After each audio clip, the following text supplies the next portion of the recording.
આનંદ આવ્યો. सब जग निर्धना धनुता नहीं कोई धनुता सोई जानिए जाको पास राम नाम धन હોય. બોલો બેટા. બોલો બોલો બોલો. સતગુરુ મહારાજ જય.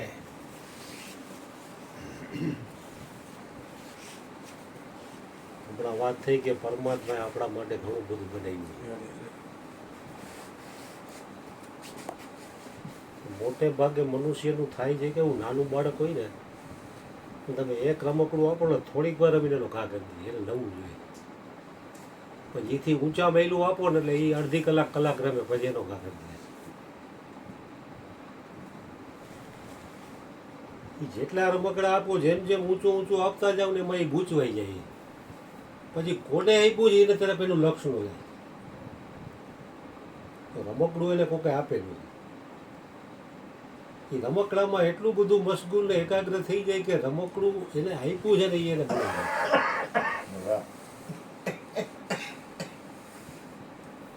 એવું જ મોટા ભાગના જીવોનું થયું છે. સંત સુરદાસે એક સાખીમાં કીધું, मौसम कोना कुटिल खल कामे जिन्हे तन दियो ताहि बिसराई. સંત સુરદાસને આ વાત સમજાણી એટલે સાખી દ્વારા કીધું કે મોસમ એટલે મારા જેવો મોસમ કોણ કુટિલ ખલ કામે. ખલ એટલે જગતને સત્ય માનવા, કુટિલ એટલે હલકો શબ્દ વાપરો પોતા ઉપર જ. જેને તન દિયો તાહી બિસરાય. કારણ કે મોટા ભાગની વસ્તુ જે કંઈ પરમાત્માએ જેને આપી છે ને એને જ ભૂલી જાય છે માણસ. અને એ પરમાત્માની માયા છે કે ભૂલવાની છે. માયા એટલી પ્રબળ છે કે નિર્ધન હોય ને એને એમ થાય કે મારી પાસે કંઈક બેલેન્સ થાય ને પછી ભજન કરવું. એક ખાંધે ત્યાં તૂટતા હોય તો એને ભજનની અગ્નિ ન લાગે કે આપણે કંઈ કેપેબલ થઈ જાય, દાન પુણે કંઈ કરવું થોડું ઘણું તો કરી શકીએ, 5 માણસ આપણને પૂછે એવું થાય ને પછી ભજન કરશું. તો એવું ધન પાછળની દોટ એટલી છે કે મનુષ્યનું નિધન એમાં ને એમાં થઈ જાય છે. દોડે ધન પાછળ પણ છેલ્લે આગળ નહીં લાગી જાય નિધન. ફલાણા શેઠનું નિધન થયું છે, 4 થી 6 બેસવું છે. એટલે મહાપુરુષો છે ને એ કમાઈ કરીને આવ્યા હોય છે એટલે બચપણથી જ આ તરફ થઈતી હોય છે. બધાને ખબર છે કે આંખ મીચાઈ જાય એટલે કાંઈ નહીં હાથમાં આવે. બાપુએ વાત કરી કે તમારી પાસે બેલેન્સ તમારા જે શ્વાસ છે ને એ છે, એની તો યાદી જ નથી આવતી. કેપેસિટી કેમ બધે એની ગોઠવણમાં છે. અને બધા શ્વાસ પૂરો થઈ જાય પછી તો એ કાંઈ બેલેન્સ આપણી પાસે જે લૌકિક કમાણી તો ભેગી આવવાની નથી. નજર સામે આપણે જોઈ છે. હમણાં જ એક ભાઈ જામનગરમાં એક હોસ્પિટલ વાળાનું એવી રીતે બન્યું, કેદારનાથ જતો હોય દર વર્ષે 8-10 વર્ષ ગયો તો ડૉક્ટર હતો એ ભાઈ, અને ત્યાં એને એટેક આવી ગયો 52 વર્ષની ઉંમર. એટલે મહાપુરુષોનો સંગ છે ને એનાથી શ્રેષ્ઠ આ બ્રહ્માંડમાં બીજું કંઈ છે નહીં. કારણ કે સમજણથી જ વ્યક્તિ સુખી થશે અને અણસમજણથી વ્યક્તિ દુઃખી થશે. બાહ્ય ગમે એટલી ધન સંપત્તિ કે સત્તા હશે ને એને સુખ નહીં આપીએ. આપણા કોન્ટેક્ટમાં ઘણા એવા જે 100 કરોડ 200 કરોડ 500 કરોડના આસામી, પણ એને કાંઈ ખૂટતું જોઈએ. હજી એમ કહેતા હોનાના ભાવ ઘટે ને તો હોનાના 5 બિસ્કીટ લઈ લેવાય. 75 વર્ષની ઉંમરના માણસો એવા મારા કોન્ટેક્ટમાં છે.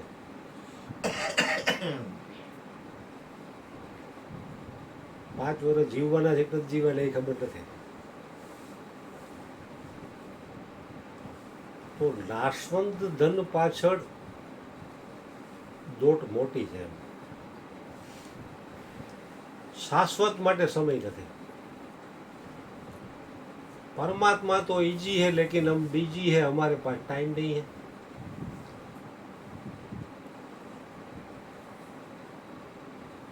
આપણો લૌકિક લાભ થતો હોય તો આપણી પાસે ટાઈમ છે. 10:30 વરસાદ આવતો હોય તો એમ થાય કે સત્સંગમાં નથી જવું, પલસ ઉપર દુકાને તો હું જાઉં છું 8:30 કોટ પહેરીને. તારું ત્યાં નહીં જાઉં તો ગ્રાહકના ફોન આવશે, નુકસાની જાય, ગ્રાહક બીજે વ્યા જાય, તો એની કેટલી ચીવટ છે મને. ગમે એવો વરસાદ હોય તો એવું બહુ હોય તો ગાડી લઈને જાય, એમાં તો હું રજા નથી પાડતો. એટલે એ તરફ પ્રીતિ છે વધારે. હરેક વ્યક્તિને ખબર હોય પોતપોતાની કે પોતાની કઈ તરફ વિશેષ પ્રીતિ છે.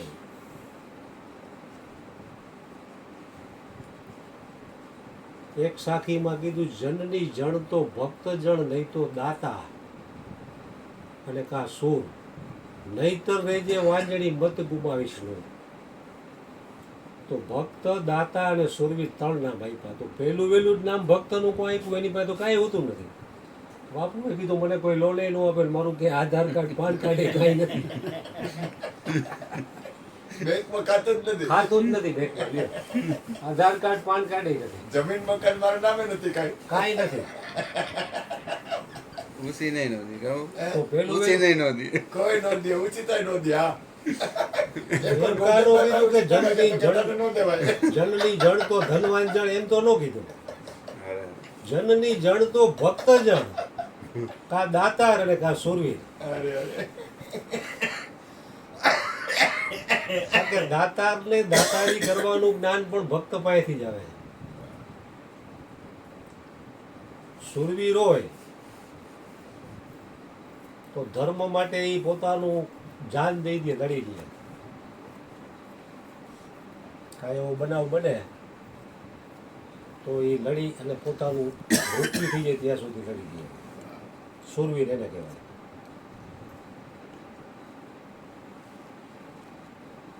તો દાતાર જે રહ્યા એ બધી લૌકિક બાબતોમાં દાતારી કરે છે,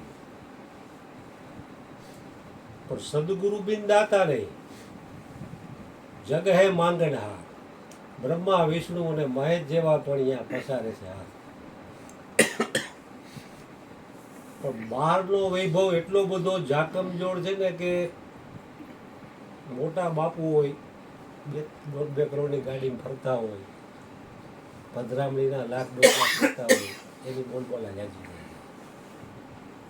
એ ખાંધે તે તૂટે એવા હોય, બહુ પ્રસાદનો એનો કોઈ ભાવે ન હોય.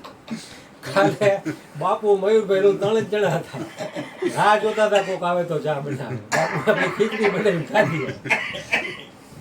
અશ્વિન હોઈ ગયો તો ભૂપેન્દ્રભાઈ નો હતા, ખીચડી બાપુએ બનાવી. ખીચડી બાપુએ બનાવી. કોઈ ન બને. નકરી ખીચડી ખાઈ લીધી. લ્યો, એવું કે ખાલી ખીચડી ખાવીને ક્યાં કાંઈ ઉપાધિ નહીં. એટલે સુરવીર જે રહ્યો ને, એ સુરવીર રહ્યો એ બહારના શત્રુઓ ઉપર વિજય મેળવવો ને આસાન છે. આપણો કોઈ શત્રુ ભેગો થાય તો ભેગો થાય ત્યારે કાંઈ બોલાચાલી કે બાજવાનું થાય કે એકાબીજા ઝાપટ મારે. ભેગો ન થાય ત્યારે તો આપણને કાંઈ એની યાદી ન હોય ને. મિત્ર ભેગો થાય તો આપણે 2 સારી વાત કરી, તમે 2 ભેગા થાવ. બહારના શત્રુ અને મિત્ર તો ભેગા થાય ત્યારે રાગ દિવસ ઊભા થાય, પણ આંતર શત્રુઓ તો 6-24 કલાક ભેગા. અહીંયા ગમે એવો કાળજાળ ક્રોધ આવ્યો હોય, એની માણા હિમાલયમાં જાય તો એને ક્રોધ તો રહે જ, બહાર ભલે ઠંડક રહે, અંદર તો બધું દાજતો જ હોય. તો ભીતરના શત્રુઓને કબજે કરવા એ સાચા સુરવીર છે. ભક્ત છે ને ભીતરના સુરવીરોને કબજે કરી લીધા. એટલે પેલું નામ એનું છે કે કા જનની જણ તો ભક્ત જણ, કા દાતા ને કા સુરવીર. કારણ કે દાતારીપણું પણ ભક્ત પાસેથી આવે છે ને સુરવીરતા પણ ત્યાંથી આવે છે.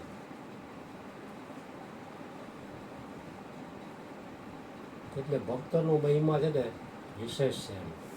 ભક્તનો મહિમા ભગવાન કૃષ્ણે પણ ગાયો છે. मैं भक्तन के पीछे पीछे जाऊं जहाँ जहाँ संत सिधारे, औधव मोहे संत सदा अति प्यारे, जाकी महिमा वेद उचारे.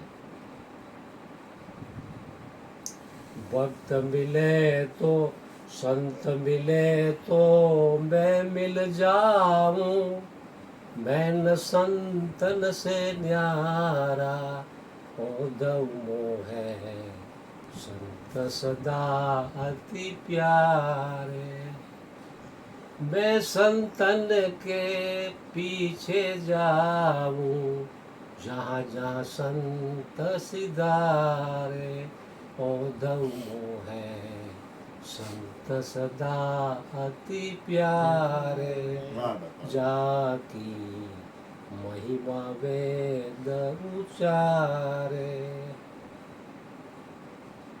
એટલે મોટે ભાગે ગુરુ ગમે એટલા શિષ્યોને ઉપદેશ કરે તો એ સત્સંગ વગર એને પોતાના ઉપર એનું લક્ષ્ય નહીં જાય, એને દઢતા નહીં આવે. નહીંતર એ સત્સંગ મૂકી દે ને એટલે પોતાનું મનમાં એનું કરવાનું.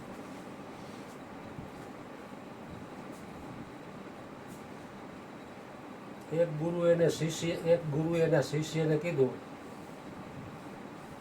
कि मैं जानता हूं तू वही करेगा जो तू चाहता है. ગુરુ ગમે એટલું કહે તો આપણે આપણી રીતે ચાલી છીએ કે નહીં?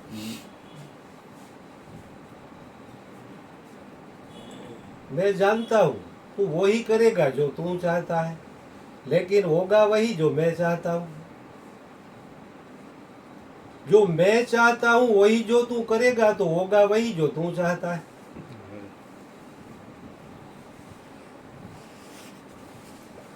એટલે ગુરુની જે ઈચ્છા છે એ પ્રમાણે શિષ્ય નથી વર્તતો. કારણ કે સ્વતંત્ર થયો એટલે આપણા બાપથી રહીને કાંઈ ન કરે. બાપા જે મેં ભગવાન બનાવ્યો હોય એને કેવું ગમે એમ કરે. ભગવાનને ઓલું કઈ કહેવાય?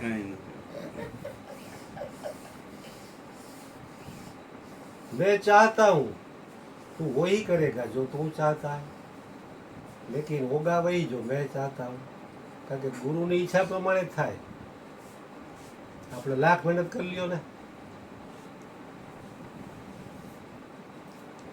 ભૂલવે તોય તું ભૂલીશ નહીં ને, તને લઈને ધંધે વળગાડે રે, કરતા હરતા ઈ છે સ્વામી, મારો સદગુરુ કરે તેમ થાવે રે, રામ સમર તારે કાંઈ ફિકર નહીં, તારા સબ દુખડા મટી જાવે રે, રામ સમર તારે કાંઈ ફિકર નહીં. એકવાર આપણા આ બ્રહ્માંડમાં ગોરધનભાઈની વાત હારે જ આવીશું, પાછી એમને આપી દો એપિસોડ. એમાં એકવાર બનેલી સત્ય ઘટના કે આ બ્રહ્માંડમાં એવા ગ્રહો અથડાવાના હતા. એટલે મોટા મોટા જોશ જે ખગોળ જોશનું હોય ને એ લોકોએ કીધું, અને મોટા મોટા વૈજ્ઞાનિકોએ કીધું કે આ બે ગ્રહ અથડાય અને એક એવો વિસ્ફોટ થાય કે એ વિસ્ફોટથી આ બ્રહ્માંડમાં નક્કી નહીં શું વિનાશ થાય. સત્ય ઘટના બનેલી.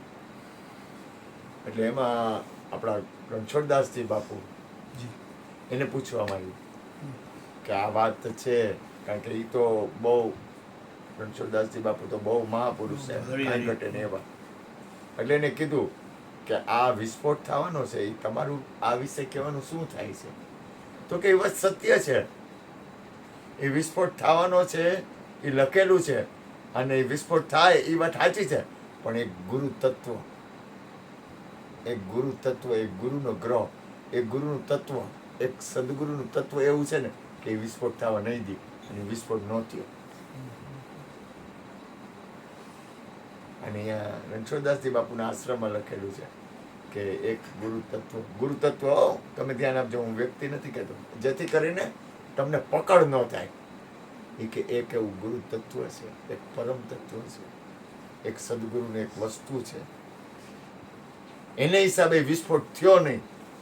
અને એને આશ્રમમાં પણ એ લખેલું છે કે આ હિસાબે આ વસ્તુ નહોતી. આમને કહે છે ને કે જો ગુરુ કહેતા હોય હોગા, એટલે વિસ્ફોટ ન થયો. જો એટલે આ આખું બ્રહ્માંડ છે ને, આખું બ્રહ્માંડ એનું રિવોલ્યુશન છે, એક રિવોલ્યુશન. મારે હમણાં સત્સંગમાં વાત થઈ હતી, મને આવે છે એટલે કહો થોડું ગોરધનભાઈ.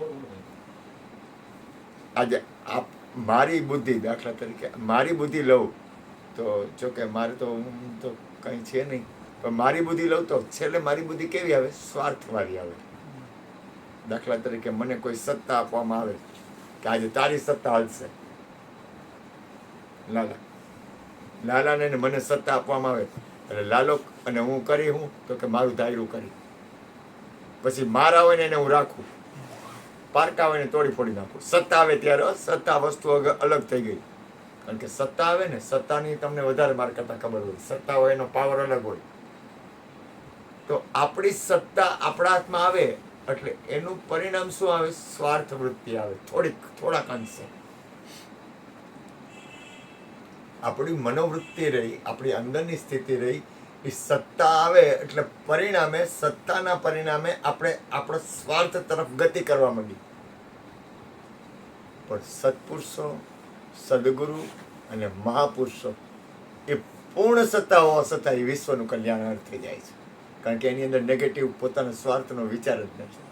અને એ જે પરમાર્થ છે, જે વિશ્વનું કલ્યાણ છે, એની અંદરની જે સ્થિતિ છે ને એની હિસાબે આખું વિશ્વ ટકી ગયું છે. સમજાય છે હું શું કહેવા માંગુ? લાલાને હમણાં સત્તા આપવામાં આવે કે આ ઘર તારું, તારે જેમ કરવું એમ કર. એટલે લાલો શું કરે કે એને અનુકૂળ લાગે એને રહેવા દે, એને અનુકૂળ ન લાગે એને ન રહેવા દે. સમજે? જો સત્તા આવે તો.